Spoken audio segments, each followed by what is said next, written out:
Hey guys, welcome to my channel. I hope you're all doing very well. Today I'm finally bringing you guys the second part of my movie and TV show roundup for 2022 so far. Yes, a few weeks back I did a video talking about the best, worst and most meh TV shows that we have gotten in 2022 so far, and today I'm going to be giving you guys the movie edition, and this is kind of a version of my what I've been watching series, but this time around it's a halfway through 2022 special. Now, if you guys are interested in hearing my thoughts on most of the movies that I've watched in 2022 so far, then keep watching. But before we get into all of that good stuff, as per usual, if you haven't already, please be sure to subscribe to my channel and make sure you turn on your notifications so that you can be told when I upload next. And also be sure to follow me on Twitter if you'd like. Now, without further ado, let's get into my halfway through 2022 roundup movie edition. Now, first off, just as I did in the TV show edition, we're going to start off with the good, okay? The good stuff that I watched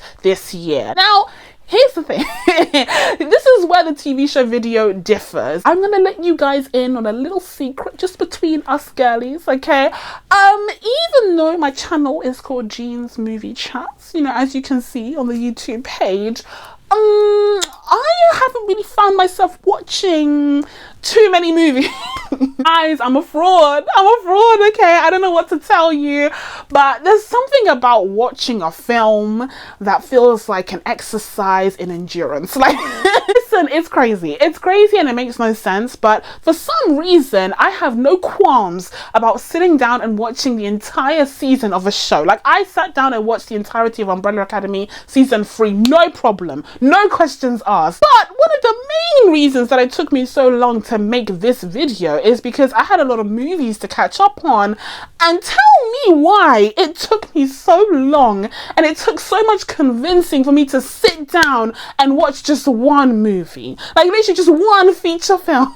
One feature film versus like 10 episodes that are literally the length of like 6 or maybe even 8 films. Like, tell me why it's so much easier for me to embark on the journey of watching an entire season of television versus just one movie. Just one. I don't know what it is. I don't know what it says about my viewing behaviors, but yeah, these days I find it so much easier to watch TV shows than films. But I still love movies, and I still went ahead and caught up with as many films from 2022 as I could to bring you guys this video. And so, like I said, let's get into the good stuff. So first of all, we're going to race through the films that I did bother to see earlier this year and I've already done reviews on. Number 1, Top Gun Maverick. Yup, Top Gun Maverick absolutely belongs in the good pile. That film was pretty exceptional. Yeah. That film was kind of exceptional, guys. Like, they did what needed to be done. The film has made $1 billion worldwide, with a massive percentage of that coming from the US. It was very much an Americana film, so that makes sense. But I do think it's exciting in terms of it giving us a different kind of blockbuster to actually succeed at the box office, because for the longest time we've seen superhero movies, you know, comic book movies do really well. In terms of other genres of film reaching the $1 billion club, it is few and far between. So Top Gun Maverick really has achieved something incredible here, but that is because it was deserving of it, in my opinion. That was because this film felt theatre going worthy, and I think it just speaks to how people want to see a spectacle in theatres, that when they do get one that is done so exceptionally well, they respond. Okay, so next one up, I'm pretty comfortable in saying that The Batman deserves to be on this list. Absolutely. The Batman deserves to be on this list. Excellent movie from earlier this year, and it is looking like it may end up being in my top 20, perhaps even top 10 of the year overall, but we shall see. We shall see. I would also put Lightyear on the good pile. This was a movie that was marred by controversy, just a ton of stuff happening around the film, and I also have seen some valid criticism of this film in terms of its fun factor and how it lacked it. and how it lacked it in many people's eyes, but I really liked Lightyear, and I know from my comment section in my review of Lightyear that a lot of you guys did as well. So I would definitely say that Lightyear was a good movie from 2022. And sticking with Pixar, I would also absolutely put Turning Red on this list. Again, unfortunately, another movie that was marred by controversy, but I already addressed that nonsense surrounding the film in my review of Turning Red, but the film itself didn't deserve it. I think it was an exceptional addition to Pixar's roster. Another movie that I really enjoyed from 2022 was The Tragedy of Macbeth. I didn't actually do a separate review of this one, but I did mention it in my awards season talk, so you may have caught my thoughts on the film there. But I think The Tragedy of Macbeth was absolutely stunning visually. The cinematographer did that. Yep. The cinematographer did that, okay? I think Denzel Washington gave a great performance, as did Frances McDormand. And I just think overall it was such a clever reimagining of the story of Macbeth, especially when you have Denzel Washington as the titular character. And I think it hit those story points really well, whilst also giving us an entirely different aesthetic for the Shakespearean tale. And finally, in the good pile, in terms of films that I've already reviewed, we have Doctor Strange in the Multiverse of Madness. Now, this one is teetering. If I wasn't so biased towards the MCU, I don't know if it would be in the good pile strictly. It is a good film. Here's the thing. Hey, Doctor Strange is a good film, but it's not exceptional, is it? It's not exceptional. A lot of these have been like controversial in some way, shape or form. I'm really sad to say. But yeah, Doctor Strange, it left a little to be desired, but overall I think it was a success. I think it was a good film overall. Okay, so that's it for all of the movies on the good pile that I already reviewed. Now let's get into some of the stuff that I haven't talked about, but I have been watching. And first one up, we have my favorite movie of the year so far. My favorite movie of the year, the best movie of the year so far, and honestly it's quite embarrassing how little competition this film has. It's Everything Everywhere All at Once. Absolutely. It's Everything Everywhere All at Once. This film was exceptional. This film was unique. It was unprecedented. It was amazing, with incredible performances. Michelle Yeoh better get an Oscar nomination. Guys, I am not playing around. Michelle Yeoh better be invited to the Oscars next year. She better get an Oscar nomination next year because of her performance in this film. Like, that's something that needs to happen. But she was exceptional here. The entire cast was exceptional in this film. The actress who portrays her daughter was also amazing, as well as the actor who portrays her husband. Truly just phenomenal. On top of the incredible performances that we got in this film, what really struck me was the sheer ingenuity and imagination of the movie. The idea that we would have a multiverse here portrayed in such an imaginative way, in a way that feels like the possibilities are truly endless in a multiverse that has, you know, an infinite number of universes. I feel like they did an exceptional job conveying this in the story, especially considering that this movie had a fraction of the budget for Doctor Strange Multiverse of Madness. Can you imagine? Like, of the two multiverse movies, the one from A24, the one that literally had pennies for a budget in comparison to Doctor Strange, ended up being the one that felt the biggest and most imaginative and most impactful of the two. I never would have guessed. I literally never would have guessed. But honestly, Everything Everywhere All at Once absolutely delivered on the premise and of course the name of the film itself. But then you have the added element of this really compelling and really touching emotional story being told, you know, underneath all of this chaos, underneath all of this multiversal madness. And that is the story of a family, and specifically an immigrant family, you know, an Asian American family. And at the heart of it, you have this mother, this woman who feels like she had endless potential, but she didn't manage to meet any of it. You know, she feels so regretful for the choices that she made in her life. She feels like she hasn't managed managed to rise to the potential that she had, and she feels disappointed in herself, and that is affecting the way that she treats other people around her, the people that she loves. And that story to me is just so compelling, and the fact that they were able to balance all of the chaos of the multiverse and depicting the multiverse in this cool, exciting and imaginative way, whilst also having this drama about this family, about this woman with her relationship with her husband and her daughter be at the center of it, was just genius. Absolute genius.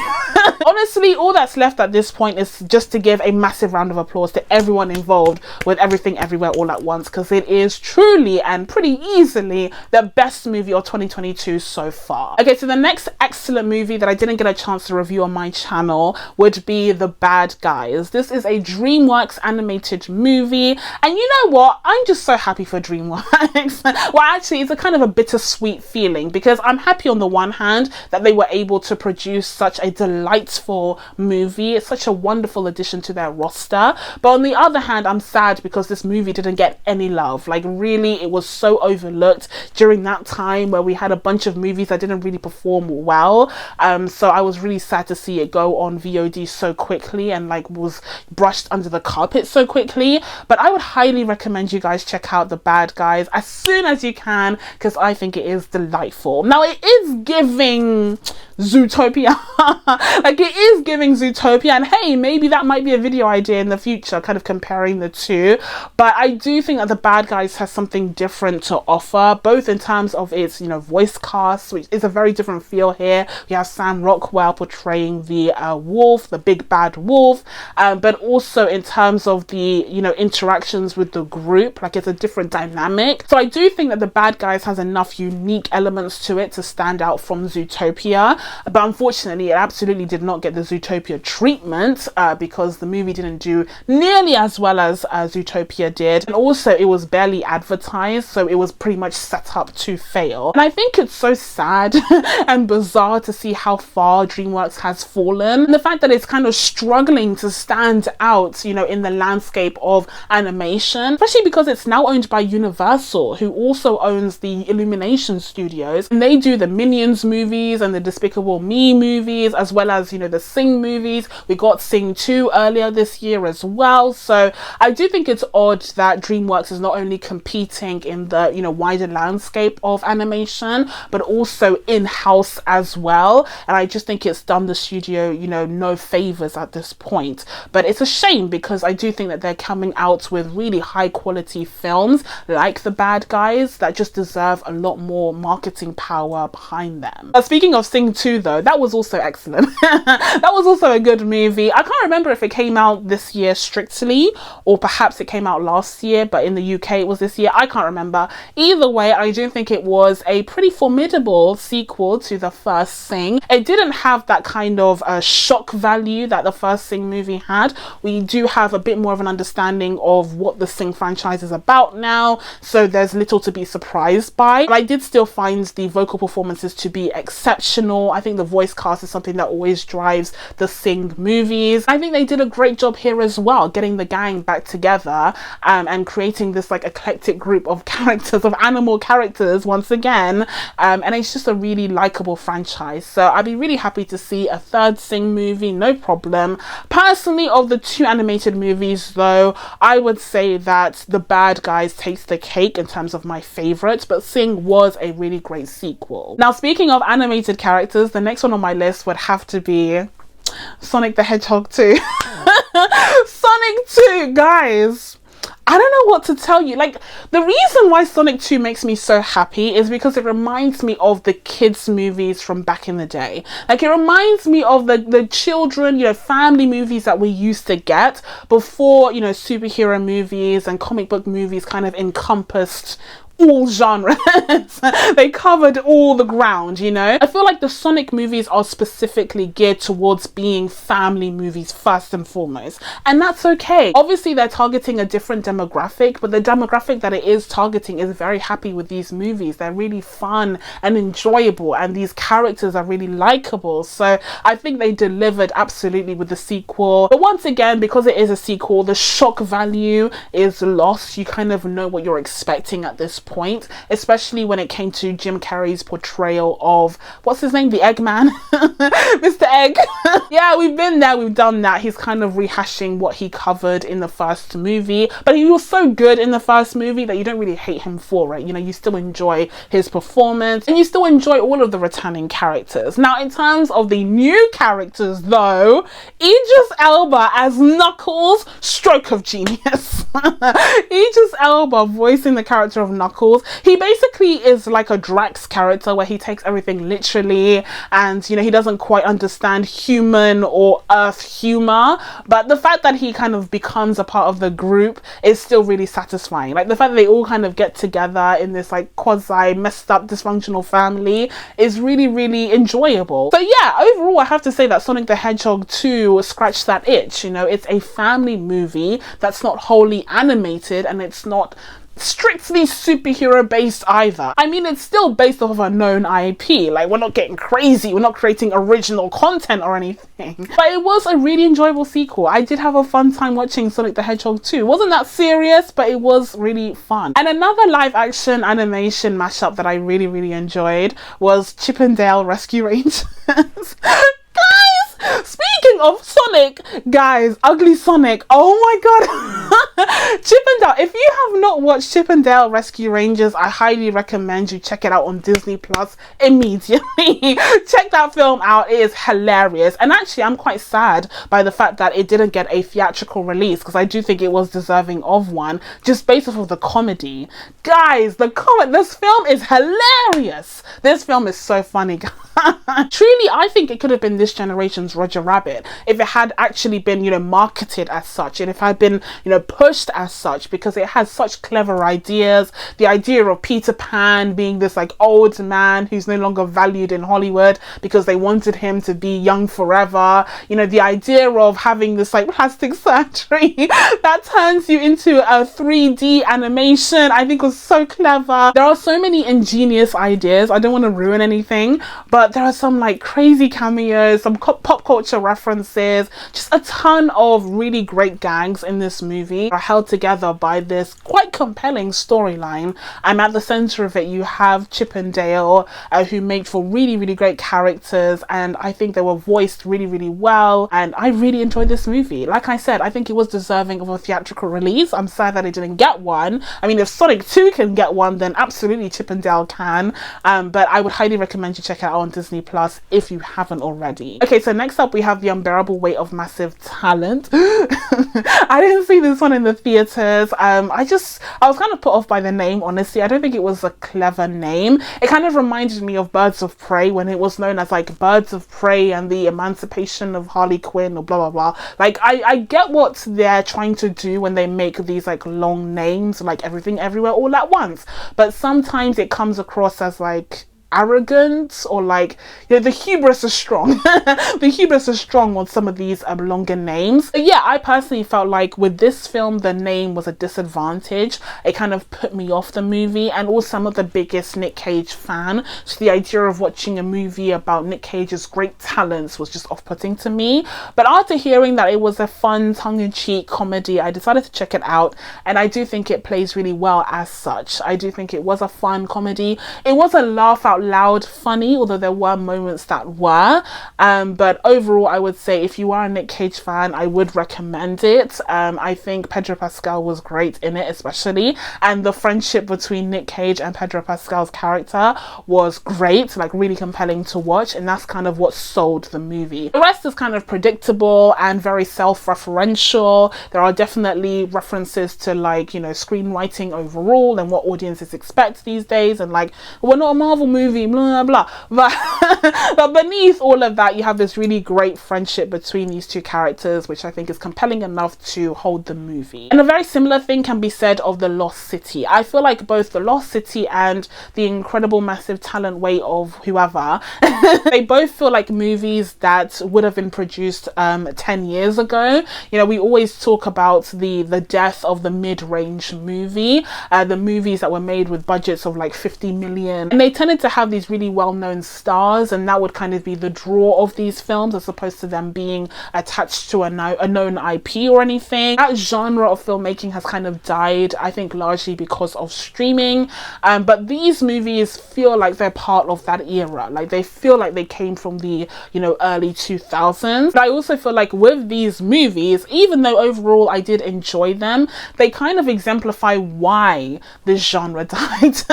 You know, why it is that people are no longer as interested in seeing these kinds of films in the cinemas. And that goes back to what I was saying about Top Gun, which is that kind of spectacle factor. I feel like nowadays people want to see a huge spectacle in the cinemas, and they've relegated, you know, other films to streaming. And even though I understand from the perspective of the stars, you know, the movie stars and filmmakers, streaming feels like a downgrade, I don't necessarily think it's always a downgrade. And I think overall it just speaks to the change in behaviors and viewing behaviors that audiences now have exhibited, especially after the pandemic. So if you're going to get people to go to the cinema, it better be for something that feels worth it. And I think in the case of these two films, it largely doesn't. And I watched both of them from the comfort of my own home, and I didn't feel any guilt about it because they felt like streaming movies to me. Okay, so now we're done with the good. Next up, we have the bad. Oh, we have the terrible, we have the worst of this year so far. Now, many of you guys will know I don't tend to watch bad movies or bad TV shows, so I actually don't have a lot on here, but the ones that I do have, smelly films, okay? The first one we have is Fantastic Beasts. Is it 3, 4? 3, I think it's 3, right? The Secrets of Dumbledore, that one. You know, the one that came out earlier this year, but it feels like it came out 5 years ago. Yeah, that one. That one. Yeah, that wasn't good, was it? It wasn't great. That film made no sense, and I said as much in my review, so I'll just leave it there. Like, that movie was nonsensical to me, and it was just dead. Like, I'm sorry. Listen, it's kind of sad because this franchise actually has potential, and it has millions of people who absolutely love this world. And as I've said previously, what I think they should have done in order to do this story and these characters justice is to split these two storylines in two, where you would have like a HBO Max series dealing with the Fantastic Beasts and, you know, all of those characters, and then on the other side you would have a film franchise dealing with the Dumbledore and Grindelwald storyline. Like, that to me would have been the sensible way of handling things, but instead they decided to combine the two and do neither of them justice. Neither of them justice, and so we've ended up with a very mediocre franchise that I believe, especially considering the box office, will end with the 3rd installment. And the next terrible movie that I've seen so far in 2022 would of course be Morbius. Listen, as bad as Morbius was, I have to give it some credit because it did have its time in the sun. To the point where Sony was confused. So Sony was confused and thought that people were talking about Morbius because they loved it so much, so they re-released it only for it to flop once again. Like, only for it to flop twice, guys. Like, you guys need to stop this. You guys confused a whole film studio. Yeah, Morbius was bad. Like, I said in my review that it wasn't the worst movie ever made, and I still stand by that. But the reason why Morbius was so bad was just because of how just how terribly meh it was. Like, it's a meh movie, but it's made worse by the fact that there are just so many missed opportunities and such great lore that it could have dived into, especially because it's focusing on a vampiric character. The fact that you have these missed opportunities, the fact that it's Jared Leto, the fact that it's Sony without MCU involvement, just tip it into the bad side. And finally, on the bad list, we have the only movie in this category that I haven't reviewed, and that is Netflix's The Bubble. Just like terrible, awful. Again, you know, going back to what I was saying about the unbearable massive talent weight of whatever and The Lost City, you know, people mourn the days where movies like this used to go to cinemas and actually make money, but I for one don't. Like, I for one am glad that this movie went straight to streaming, because it was bad. Like, it was really, really bad. I really liked some of the cast members, and that's kind of why I was really sad to see it be so awful. But overall, like, this is who? Judd Apatow. Like, I think he said something about Marvel too, or he said something about someone that I was like rolling my eyes at. But yeah, for him to come out with this, for this to be his like comeback after how many years, I think was embarrassing. Like, this movie was bad. And finally, for today's video, we have the meh. We have the most mediocre of the year so far.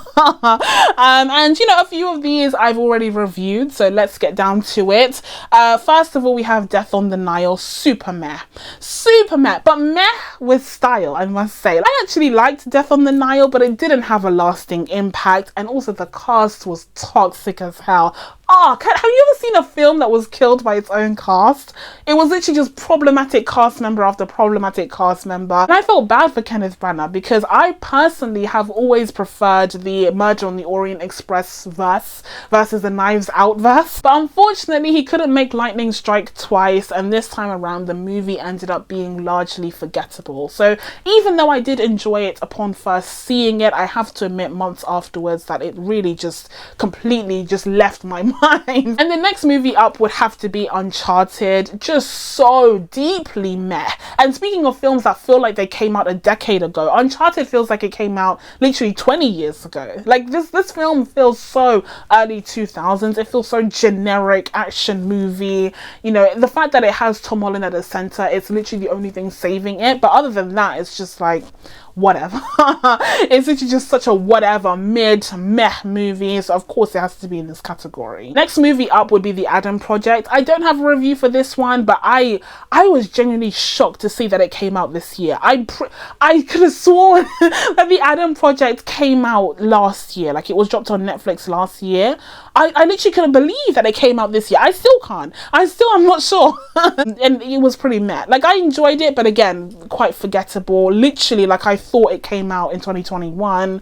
But I wouldn't be opposed to seeing a sequel if it warrants one. Like, I wouldn't hate that, honestly. It's better than Red Notice. Oh my god. Anything is better than Red Notice, guys. Next we have Licorice Pizza. The only reason why I'm mentioning this one is because during my awards season coverage, I talked about how I highly suspected that Licorice Pizza was only part of the awards conversation because of the fact that it's directed by Paul Thomas Anderson, who is an awards darling. At that point when I was saying this, I hadn't watched the movie yet, but now that I have watched this film, I can confirm that I was correct. I can confirm that I was in fact correct. There was a little bit of controversy surrounding this film and its portrayal of, you know, an underage love interest, and you know, the whole discussion surrounding that.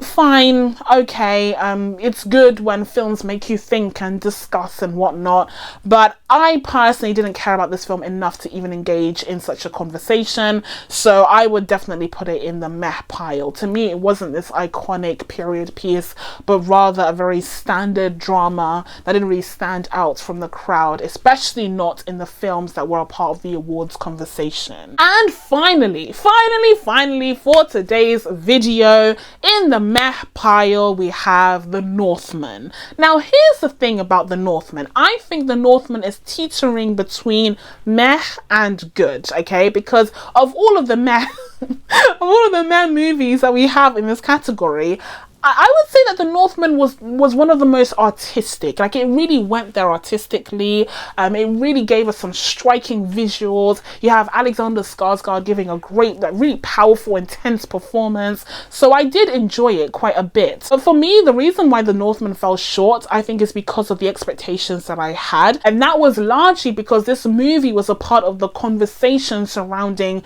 the return to cinemas and how we should be supporting mid-range movies like this and like The Incredible Weight of Whatever in order to show Hollywood that audiences do still want original movies being made. You know, not all films that come out in theaters need to be related to a huge IP. So with all of that discourse surrounding the Northmen, I was expecting the film to be an exemplary example of such a film. You know, a film that deserves to be in theaters, you know, that deserves to get a high box office and appreciation for being original and exceptionally well executed as well. But instead, I got a film that was really good. I guess it should be in the good pile. It was really good, but it didn't like blow my mind. Like it didn't. There were some cool stylistic choices, but it wasn't like mind blowing. It wasn't everything everywhere all at once, let's just say. Not anywhere close to that. So with that, I was a little bit disappointed, and overall my feelings on the film is that it's kind of meh. Like it's a good meh hybrid. Like it's right on the boundary. And with that, friends, I'm going to leave things here. But now that I told you guys my thoughts on the best, worst and most meh movies of 2022 so far, it's time for you guys to let me know what you thought of these movies and any movies that you've checked out from this year so far down in the comments below. Please be sure to subscribe to catch new videos coming up. Thank you guys so much for watching. I really appreciate it, and I will see you in the next one. Bye.